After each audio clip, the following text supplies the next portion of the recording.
চাঁদপুরের মতলব উত্তর উপজেলার এখলাসপুর ইউনিয়নে অতিবৃষ্টির কারণে ক্ষতিগ্রস্ত মেঘনা ধনাগুদা মহাসড়কের গর্তগুলো নিজ অর্থায়নে মেরামত করেছেন ইউনিয়ন পরিষদের চেয়ারম্যান মোহাম্মদ মফিজুল ইসলাম মুন্না ঢালি। বিস্তারিত থাকছে মনিরুল ইসলাম মনিরের প্রতিবেদনে। বৃহস্পতিবার সকালে কালীর গাছতলা এলাকায় বড় বড় গর্তে বালু ও খোয়া ফেলে মেরামতের কাজ শুরু করেন তিনি। এতে ওই এলাকার হাজারো মানুষের যাতায়াতের দুর্ভোগ অনেকটা কমে আসে। চেয়ারম্যান মুন্না ঢালি শুধু অর্থই দেননি, শ্রমিকদের সঙ্গে নিজেও মেরামতের কাজে অংশ নেন। স্থানীয় বাসিন্দা সৌরভ হোসেন বলেন, চেয়ারম্যান সাহেব নিজ উদ্যোগ নিয়ে কাজ করছেন, এমনকি মানবিক দৃষ্টান্তে আমরা মুগ্ধ।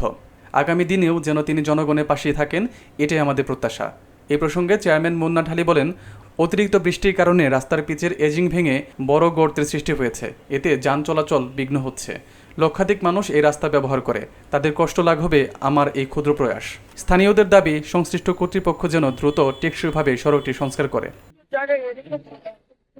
দেখেন কত ভয়ানক, এরকম আমার এখানে অনেকগুলো গর্ত আছে। আমি তাৎক্ষণিক বালুর গতিতে খবর দিয়ে আমি বালু পাঠাচ্ছি। আমি নিজে এখানে আসছি, আমি লেবার সব রেডি করে রাখছি এবং অনেক আমার মেম্বার সব কালকে বৃষ্টি দিয়ে ভিজা আপনি ওদিকে দেখতে পারবেন প্রায় 1000 বস্তা কিনে এনে আমরা বালু বইরা প্রত্যেকটা গর্তস্থানে দিচ্ছি এবং এগুলোতে 10 মিনিটের ভিতরে এখানে এরকম 4-5টা গর্ত আছে আমি ভরাট করবো এখনই, কারণ এখানে যে কোনো সময় বড় ধরনের দুর্ঘটনা ঘটতে পারে।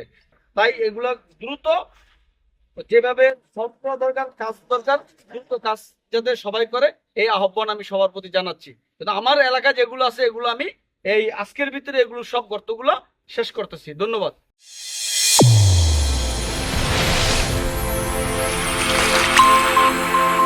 চ্যানেল A1 হৃদয়ের স্পন্দন।